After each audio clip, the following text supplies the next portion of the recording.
Tolegaa waa'ee jireenya irraa hafaa baraa jirraa. Jireenya irraa hafaatu sii malaa. Jireenya irraa hafaan eenyummaa keessa dhugaadha. Jireenya irraa hafaan eenyummaatitti uumamteedha. Hanqina amma keessa jirtuun of madaaltee isaan akkati of waamtu hin barbaadu, inni gaarii miti. Kanaafuu isa amma keessa jirtu utuu hin taane isa itti uumamte sana eenyummaa isatti uumamte sana beektee isaan of waamuun kee baay'ee barbaachisaadha jechuudha. Sooftiweerii kanatu of keessatti daawunloodii godhaa yookaan inistaalii godhaa deemta. Subconscious mindiin kee abundansii akkati taate beeka jechuudha. Yeroo sana ammaa yooti isa meditate gootee isatti program of goota jechuudha. Natamma jiraataa jirtu kuni hanqina, iyyuma, dhabuu, dadhabuu inni jedhamu kuni namatu itti programsi godhe. Yeroo itti mucaa taatee gadameessa keessa jirtu ji'a 3 kaasanii kana program godhanii subconscious mindii kee keessatti. Atis immoo erga guddattee mana barnootaa kee irraa, mana amantaarraa, naannoo irraa, hawaasarraa isa fudhatte. Social media irraa, TV irraa, wantoota dubbiftu kitaabarraa isatu fudhatte jechuudha atis. Kanaaf amma inni tamma jiraataa jirtu kun isa namoonni itti programsi godhan, isa namoonni si boocan waan ta'eefi ofii keetii qalama mataa keetiin of barreessuu sirra jechuudha. Seenaa kee haaraa gootee barreessuu sirra jira. Seenaan kee immoo yeroo barratu seenaa itti uumamteedha. Inni itti uumamte immoo irraa hafaadha. Kana mirga dhaloota keetiiti jechuudha kun. Mirga dhaloota keeti akkasumattiin uumame namni jireenya irraa hafaa akka qabaatu ta'eetu uumame waan ta'eef wantaati itti hanqina qabaatu tokkoyyuu jiraachuun isarra hin jiru jechuudha. Kanaaf gara sanatti hojjetaa deemuun, gara sanatti proograamuuf gochuun baay'ee barbaachisaadha. Akkamittiin namni kana ta'e reeseedhuni kaaseetanii gara saayinsiitti isin geessa. Maaliif amma world view'n keenyarraa saayinsiidha waan ta'eef. World view'n keenyarraa saayinsiidha. Akkamittiin gara saayinsiitti dhufne, saayinsiin kun yoom eegale, maaltu immoo ta'aa jira, modern saayinsiin immoo maal jedhaa jira, isa jedhu ilaalla. Isaan kana baruun keenya baay'ee waan nu gargaaraniif. Amma gaa uumaanii nama hunduma keenya abundansii yookaan irraa hafaa godhee nu uumeera jenneerraa. Inni jannata keessatti ture, namooti jannata keessatti isa jiraataa turanii jireenyi hafuura isaatti kufuurraa kan ka'e namni walitti dhufeenyi namaaf uumaa gidduu jiru suni miidhamuurraa kan ka'e namni iddoo isaa malu keessaatu gara lafa manuu irra jirruutti as ba'e jechuudha namni. So achi keessatti jannata keessa kan ture namuma 2 qofa, Addaamii fi Hawaan qofa. Isaan nama keessaa jechuu kooti uumamuun hundumtuu iddoo sana keessa turanii dhalaaf kormaa ta'anii isaanis. Nama lamaan sanatu gara lafaatti bineensota uumama lubbuu qaban qilleensa keessaa, galaana keessaa, lafarraa jiran hundumaa fudhateetu namni maal ta'e as ba'e jechuudha gara lafaatti, gara jannata keessaa. Laftis namaaf uumamte, lafa sana garuu jannata gochuun ga'ee namaa ture. Saampilii waaqayyoo yookaan uumaan hojjeteedha jannati suni. Namaan immoo maal jedheen uumaanii baay'adhaa, lafas guutaa, isas harka jala galfadhaa. So yuunivarsiitii kan harka jala galfachuun namaa kenname jechuudha. Yuunivarsiitii kan harka jala galfachuun namaa kenname. Namni gadi ba'ee lafattii jirtu kanaa jannata godhuuni kan isaa ture. Jannata see gara ba'aa biiftuu jirtu sanaa uumaatu hojjete. Akka isa ofii isaatii hojjeteetti agarsiisanatti lafa guutuu immoo namni jannata godhee isarratti immoo baay'atee horee isarra akka jiraatuuf ture jechuudha. Jireenyuma isa jannata keessatti jiraatamaa ture sanaa akkuma jirutti dhufee lafa kanarratti jiraachuun yaada uumaan namarratti qabu ture inni. Achi keessatti ijoolleen horree, achi keessatti abbaan manaaf haati manaa suni walii wajjiniin hin ceefne, mucaa ijoollee hin godhanne achi keessatti. iddoo isaa miti waan ta'eef iddoon sun iddoon isaa iddoo kamii lafa nuyi amma irra jiraannudha. Lafa amma nuyi irra jiraannu kan ammoo bifa nuyi amma irra jiraannu utuu hin taane bifa haaraadhaan. Inni kun amma erga seen abaaramteeti. Maaliif abaaramte? Sababii namni cubbuu hojjeteef abaaramte. Maaliif lafti abaaramte? Sababii namni cubbuu hojjeteef. Lafti torii namaati waan taateef, namaaf kennamte waan taateef, kan namaati waan taateef, yeroo namichi abaaramu wanti inni qabu hundumtuu maal ta'e duukaa? Wanti inni qabu hundumtuu duukaa abaarame jechuudha.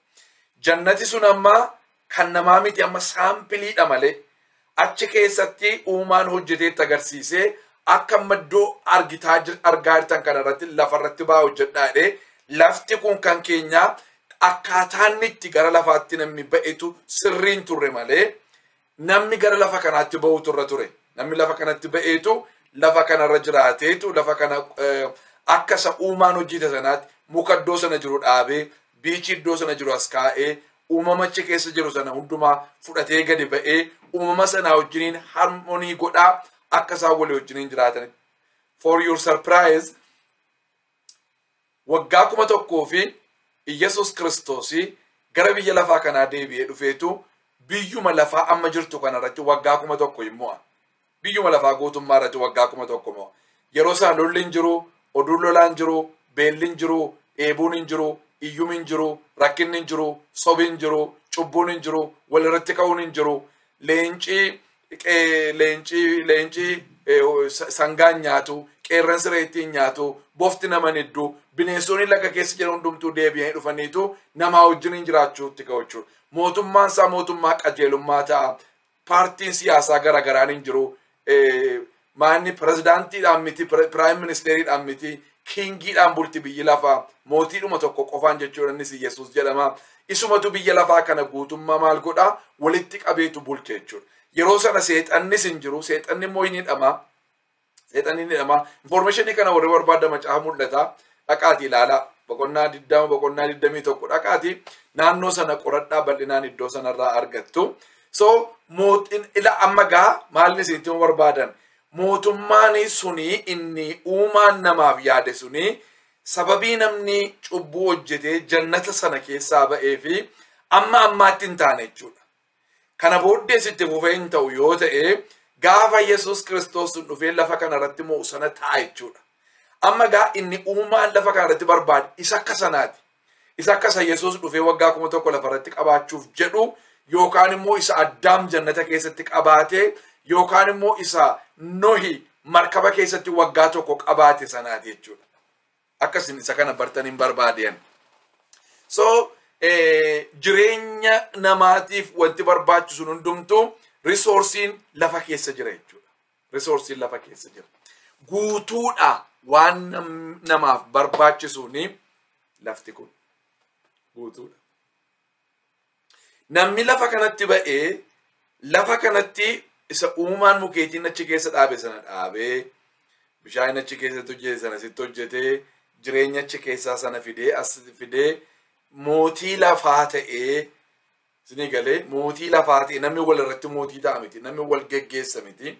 Garuu maal geggeessa? Namni eeriyaa kennaan kennameefitti yeroo geggeessu nama hundumtuu geggeessaa ta'a jechuudha. Ani isinin geggeessaa, isin immoo na geggeessitu, ani isinin caalu, isin immoo nan caaltan. Nu hundumti keenya garuu iddoo nuu kenname irra uniquenessii keenya irra dhaabanneetu hojii nutti kenname sana yeroo hojjennu hojicha geggeessina malee nama geggeessina miti. Hojicha geggeessina. Anama iddoo kanatti maanni hojii kanan geggeessaa. Ati immoo tarii ministeera ta'uu dandeessaa, ati tarii CEO kampanii guddaa wayii ta'uu dandeessaa, or area biraa irra jirta ta'a yookaan kitaaba barreessita ta'a. Isa ammaatti ati hojii kana yeroon geggeessaaru teessee barataa jirta. Bor immoo yeroo kitaaba barreessitu fuudhee yeroon dubbisanii isa moosituu geggeessaa jira jechuudha. Akka kanattiin walii wajjiniin akka nuyi jiraannu malee ni tokko gubbaa sana gooftaa ta'e inni tokko immoo garbicha ta'e nama akka jiraatu miti yaanni uumaan nurratti qabu.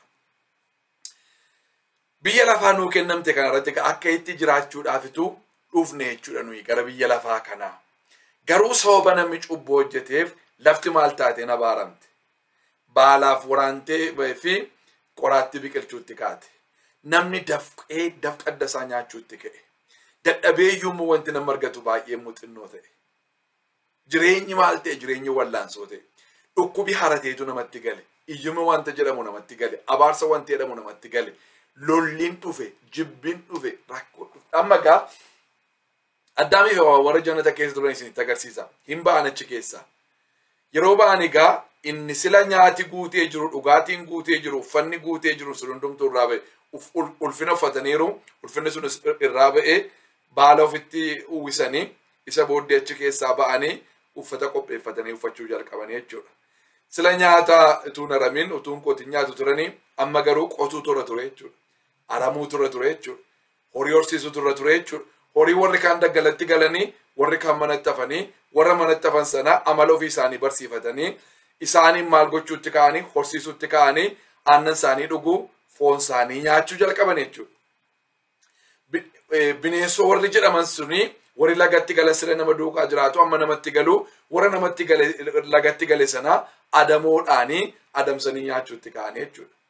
Hamma qotanii hamma dadhaban immoo maal gochuutti ka'anii isa ofumaan lafarratti biqilu bokkaan roobuu jalqabeera namni lafarratti waan ba'eefi isa ofiin biqilu keessaa immoo mukeetii tokko ija isaa fuudhanii isatti tole isa gammachiise nyaachuu jalqabanii jechuudha.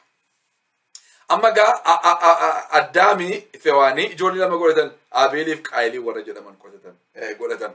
Aabeel maal gochuu jalqabee Aabeelii horii horsiisuu jalqabe hoolota. Qaayil maal gochuu jalqabee qonnaa qotuu jalqabe. Lamaan isaayyuu baay'ee dinqiidha. Tokko qotuu jalqabee tokko immoo horii horsiisuu jalqabe. Isaan lamaan gidduutti immoo inaaffaan dhufe jechuudha. Inaaffaan ilaalaa namni baay'ee miti amma nama lama duwwaadha kan ba'e jannata keessaa isaan immoo ijoollee lama godhatanii of course ijoollee durbaas godhataniiru. Ijoollee durbaas godhatanii meeqa akka ta'an lakkoofsa isaanii yoo hin beeknu ta'eyyuu namoota muraasa maatiidhuma tokko obbolaadhuma isaan gidduutti lolli dhufeetu inaaffaarraa kan ka'e Aabeelin du'e jechuudha. Qaayil Aabeelin ajjeese jechuudha. Kanarraa ka'eetu sanyii namaa lafarra guutuutti lafarratti baay'achuutti ka'e. Namni wal horuutti ka'e lafarratti. Wal horuutti ka'e. Egaa yeroo jalqabaa sana warri gadi ba'e kuni kitaabni qulqullaan inni tokko qotee bulaan inni tokko immoo horsiisa akka ta'e yoo nutti himillee seenaa biyya lafaa yeroo qorattan garuu namoonni adamoodhaa fi ija mukaa funaananii nyaachuu irratti akka isaan bobba'an argina jechuudha. Amma gaa jireenya irraa hafaarraatu namni jireenya homaa hin qabnetti kufe jechuudha. Jireenya irraa hafaarraatu jireenya homaa hin qabnetti kufe namni. Jireenya homaa hin qabnetti gaafa kufu nyaachuuf, dhuguudhaaf, uffachuudhaaf, maatii isaa gargaaruudhaaf namni maal gochuu jalqabee ba'ee waan nyaatamuuf, waan dhugamu, waan uffatamu barbaaduu jalqabe jechuudha.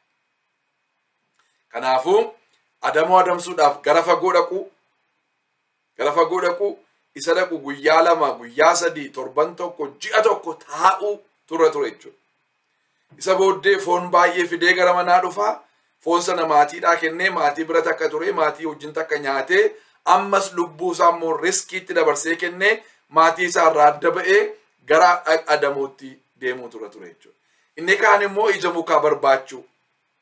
Ija mukaa minyaa ta'anii summii of keessaa hin qaban jedhee kan yaadu ija isaa fudhatee fidee maatii isaatii kennu borumtaas akkas gochuu. Inni kun egaa yeroo namni lafarratti baay'achaa deemu namoonni maayilii meeqa yookaan kiiloomeetirii dheeraa deemuu jalqaban jechuudha.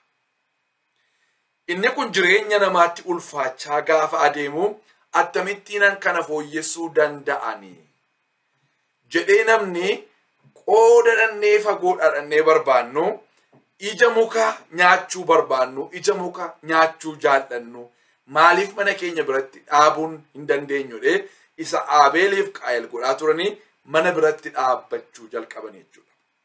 Burtukaanii isa nu jennu, muuzii isa nu jennu, paapayyaa isa nu jennu, mangoo isa nu jennu, boqqolloo isa nu jennu, xaafii Itoophiyaa duwwaa qota, qamadii isa nu jennu, maaloo isa nu jennu kan hunduma isaa minaanota nu har'a of biraa qabnuuf tarii kan nu of biraa hin qabne mana isaanii biratti muka qaruu qaranii muka sanaan lafa waraananii ija sanyii barbaadan sana achi keessa kaa'anii mana biratti guddifachuu kunuunfachuu mana biratti fuudhanii nyaachuu jalqabanii jechuudha.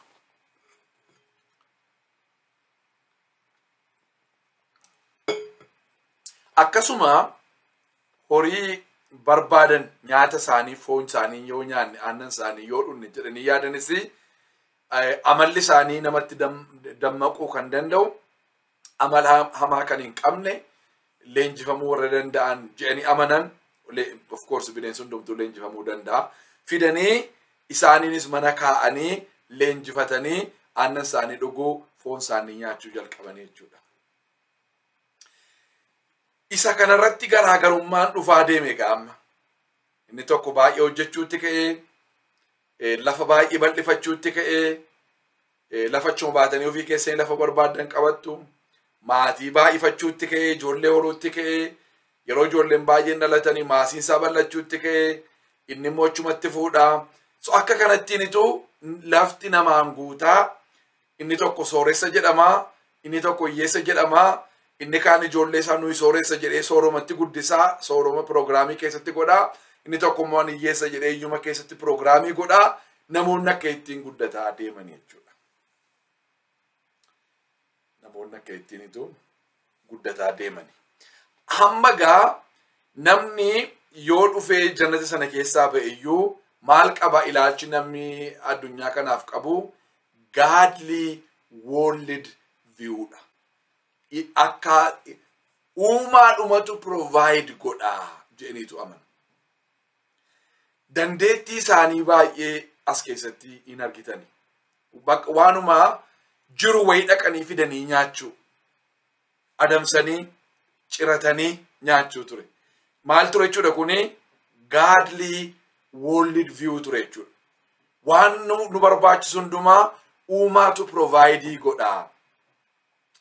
Sourcing keenya isaa supplying kan nuuf supply godhu isa biraatu wanti hundumtuu nuu dhufaa jedhanii yaaduu jalqaban jechuudha. Akkuma amma qilleensani nuu kennu akkuma inni bishaan nuu kennu bokkaa nuu roobsu isinii galee akkuma kana waan hundumaa isatu nuu kenna jedhanii yaadu waan ta'aniif ilaalchi addunyaan qabdu ilaalcha akkasiiti waan ta'eef ilaalcha sana jala jiraataa turanii jechuudha. Ilaalcha sana jala jiraataatu dhufaniitu ituma jiraniitu falaasamii namootaa immoo dhufe. Falaasamii namootaa. Namooti beekumsa fiduu jalqabani. Falaasama garagaraa fiduu jalqabani. Waa qorachuutti ka'ani. Waa baruu jalqabani. Waan baran dhufanii taa'anii giruppiidhaanii waliin falmuu jalqabani. Argannoo kooti kun jedhanii argannoo isaanii kanaanii namoota amansiisuu jalqabani. Keessumatti warri Giriik kana baay'ee guddisan. Warri Giriik kana baay'ee guddisan. Inni namoota baay'ee amansiise gaa falaasamaa jedhamee gara mana mootummaa dhaquuni erga mana mootummaa dhaqee yaadichi erga mana mootummaa dhaqee booddee immoo yaadichi gabbee akka inni hojjetu gochuu irrattitu hojjetamaa ture jechuudha. Inni kun egaa maal fiduutti ka'ee guddina fiduu jalqabe jechuudha. Jireenya fooyyessuu jalqabe jechuudha. Rakkina hiikuu jalqabe jechuudha. Namoota walitti fiduu jalqabe jechuudha. Namoota walitti fiduu tajaajila baay'isuu jalqabe jechuudha. Inni kun egaa. Inni kun dhaqeetu eessa ga'a yoo jettanii bara 1687 keessa Sir Isaac Newton namni jedhamu kuni achi as ba'e bara 1687 keessa. Saayintistii beekamaadha amma maattu. Saayintistoota barri isaaniin jijjiirre saayintistoota bara hundumaa keessatti maqaa guddaa maqaa ol ka'aa qaban jedhaman keessaa tokko. Egaa inni duraa suni inni impaayera jalatti geggeeffamaa ture falaasamii namootaa suni akka saayinsiitti yoo ilaalamu baatellee inni kun garuu saayintistii jedhamee akka beekamuyyuu ta'eera jechuudha. Namichi kun yeroo as ba'ee jedhu kitaaba barreesse. Mathematical Principles of Natural Philosophy kan jedhutu barreesseetu bara saddeettamii torbaa gadhiise namni kun. Namni kuni argannoo inni argate argannoo gurguddaadha. Argannoo baay'ee dinqii ta'an. Isaan keessaa muraasan isinii kaasuu yaalaan. Seerota sochiidhee waan sadii kaase. Seerota sochiidhee waan sadii kaase. Inni tokkoffaan inni kaase wanti tokko humna alaatiin yoo hojjetame malee sochii isaa itti fufaa yookiin immoo tasgabbaa'ee dhumaa iddoo sana turaa waan jedhamu kaase. Seerota sochii. Amma namichi kuni principles, mathematical principles yeroo jedhu yuunivarsiin kun akkuma jirutti wanta kaalkulamuu danda'uudha. Wanta baramuu danda'uudha. Wanta bira ga'amuu danda'uudha. Wanta lakkaa'uu dandeenyuudha. Wanta nuyi akkas ta'uu danda'a jennee tilmaamuu dandeenyuudha. Kuniif kun akkas erga ta'eeti sun immoo akkas ta'uu danda'a jennee waan nuyi yaannu wa'iiti. Mathematical principle qaba uumamni kun hundumtuu waan eda'amu waan kaalkulamu wa'ii qaba. Principles immoo qaba seerota immoo qaba. Seerri kun immoo universaaliidha. Nama hundumaatiif hojjeta. Isinii galee nama hundumaatiif hojjeta. Nama tokkoof, nama lamaaf, nama sadiif, nama afuriif miti. Universaaliidha. Adiin nama hundumaaf adiidha. Gurraachi nama hundumaaf gurraacha. Yeloon nama hundumaatiif yeloodha. Isinii galee isa jedhu kanaa toora isaa kaa'e jechuudha. Amma gaa yeroo kana kaa'u wanti hundumtuu wanti socho'aa jiru tokko hinuma socho'a itti fufee uma socho'a dhaabachuu hin danda'u. Hamma humni tokko alaa itti dhufuutti jedha. Wanti tasgabbaa'ee taa'aa jiru tokko immoo ka'ee socho'uudhaaf ammas humni biraan tokko itti dhufuutu irra jira. Yoo humni biraa tokko alaa itti dhufu ta'ee innis achuma tasgabbaa'ee taa'a. Isinii galee kun amma gaa seera sochii isa jalqabaateedha. Wanti socho'aa jiru tokko dhaabachuudhaaf wanti tokko dhufee dhaabuutu irra jira. Wanta dhaabataa jiru tokko immoo wanti tokko dhufee immoo maal gochuutu irra jedhee sochoosuutu irra jira. Kana yoo ta'u baate inni sochoosu ittuma fufee socho'a. Inni dhaabatus inni tasgabbaa'ee jirus ittuma fufee dhaabata yookaan ittuma dhufee tasgabbaa'a isa jedhu seera sochii isa jalqabaa godhee kaa'e. Seera sochii isa jalqabaa irratti namni Aziyaaq jedhamu kuni Isiyaaq jenna gaa nama akkasiitiin nuyi. Namni kuni seerri isaanii lamaffaan immoo maasii fi acceleration heddoominaa fi saffisa walitti dhufaniitu waliin baay'ataniitu humna ta'e. Force is equal to mass times acceleration. Humnatu jira. Humni kun immoo heddoominaa fi saffinaa saffisaadha. Saffisi yookaan ariitiin ala kana jiruu fi heddoominni ala kana jiru lamaan isaanii yoo waliin baay'atanii humna uumuu jedheetu seera sochii isa lammaffaa lafa kaa'e. Namni kun argannoo seeraa isa lammaffaa isaatiiti jechuudha inni kun. Sadaffaa irrattis waan guddaa tokko fide. Inni seerri sochiin sadaffaan immoo qaami tokko qaama lammaffaa irratti humna yemmuu raawwatu qaamni lammaffaan yeroo wal fakkaatu humna guddaan wal qixxaata yookiin immoo faallaa waan sanaa deemaadha. Amma gaa humni jira. Humni sun dhufee humna kan biraatti yeroo bu'u yookaan wanti tokko jira objektiidha. Wanti tokko jira wanta kan biraatti dhufee yeroo bu'u inni kuni humna isa kana gitu qabaata. Humna isa kana gitu qabaata. Deebi'ee immoo faallaa gara isaanii sun dhufee sanaatti immoo deebisaa. Amma fakkeenyaaf inni kun asirra dhufe yoo ta'e inni kuni faallaa sana gaafa deemu garuma sanatti achi deemsisetu hin taane gara kanatti as deebisaadha. Faallaa waan sanaa dhufa humna waan sana gitummoo qabaata.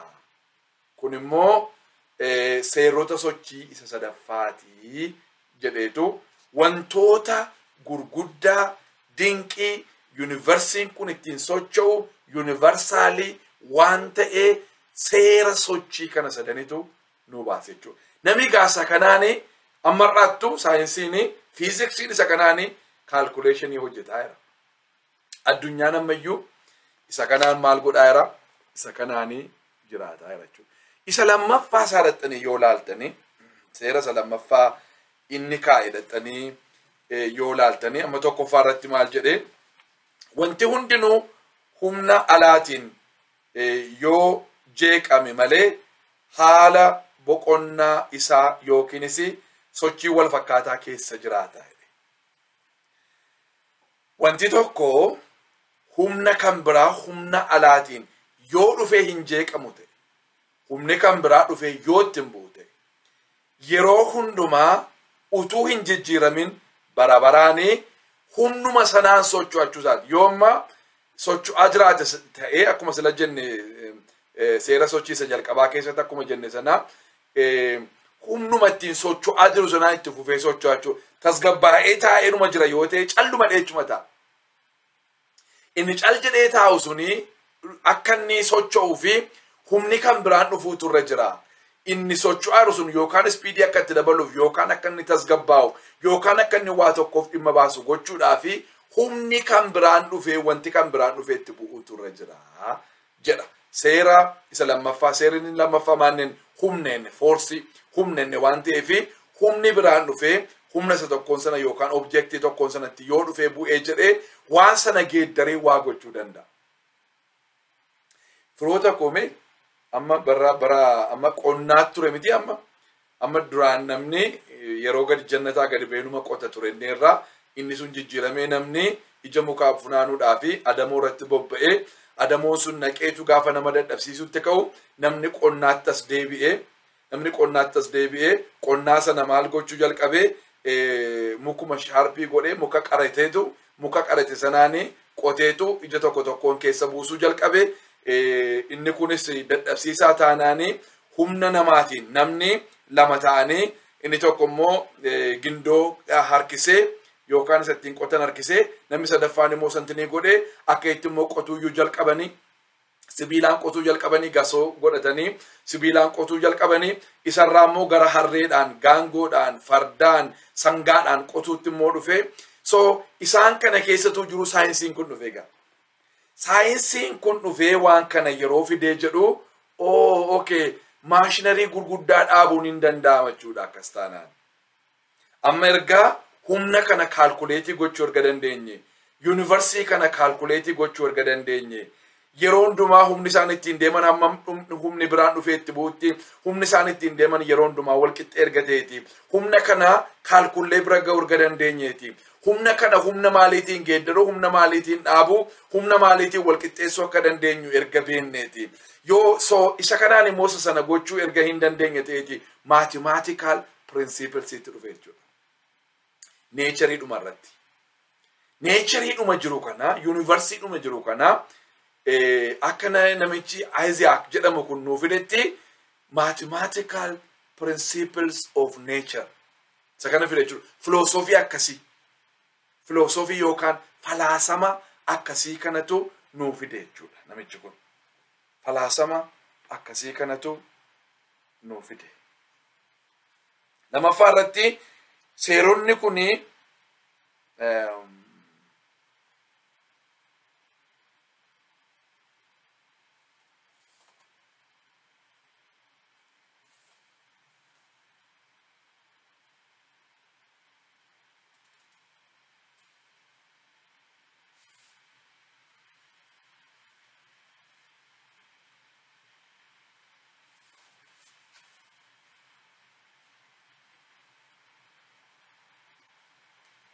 okay, entini sana ilaalaa.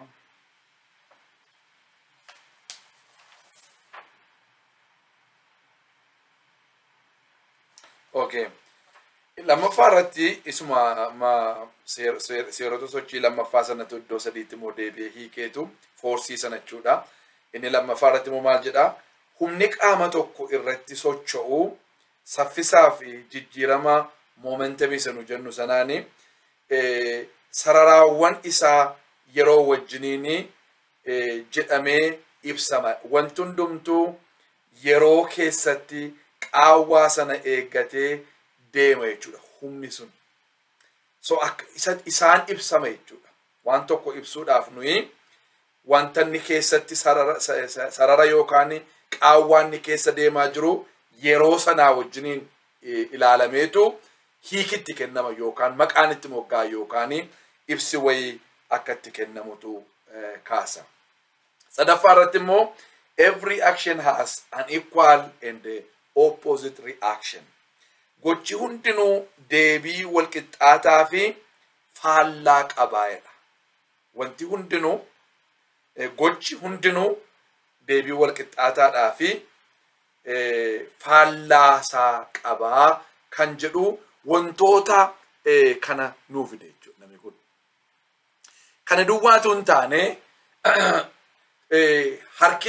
harkisa lafti qabdu maal akka ta'e immoo fide jechuudha. Amma fakkeenyaaf waan kana ofirraa baasee yoon gadi buuse kanaanii sekendii meeqatti dhaxxee lafa bira akka isheen geessu 1 2 3 jedhee lakkaa'uu hin danda'a jechuudha.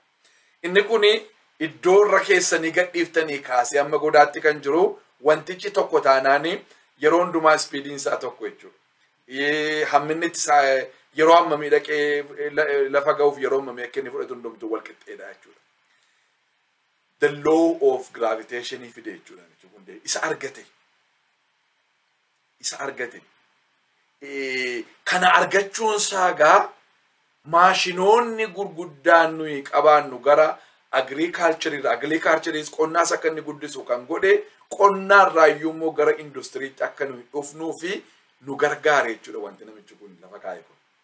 Kana duwwaa iyyuu miti optiikistii baay'ee isaa immoo fide ammas. Ifa qorate ifa sana keessa immoo kalarii jiran hunduma isaa kalarii maal faatu keessa jira isa jedhu kan hunduma isaa argate jechuudha namichi kun. Kana duwwaa iyyuu mootuu hin taane iddoo qabbanaatti attamittiin ho'isuu hin danda'ama, iddoo ho'aatti attamittiin qabbaneessuu danda'ama, wantoota jedhaman kan hunduma isaa argate jechuudha namichi kun. Naaf namichi kun nama wantoota gurguddaa nu uume, wantoota gurguddaa nu hojjete. Maal jedha namni kun ofii isaati? Attamittiin addunyaan kun akka isheen ilaaltu hin beeku malee wantiin amma godhaa jiru kun anaafi akkuma gurbaa yookaan mucaa bishaan bira taa'ee ashawwaadhaan taphatu tokkottan of ilaalaa jira ani. Isinii galee waa hin jedhu. Wantiin amma godhaa jiru kun, amma wanti inni godhe kun, wanti inni uume kun, wanti inni argate kun, uumeetu hin taane. Wanti inni argate kun baay'ee waan argannoo isaa baay'ee argannoo dinqii. Argannoo isaa akka jirutti world view, godly world view irraatu gara scientific world view itti namoonni akka isaan jijjiiraman godhee bu'uura namoonni irratti wanta gurguddaa kaa'anii fi wanta gurguddaa hojjetanitu uume.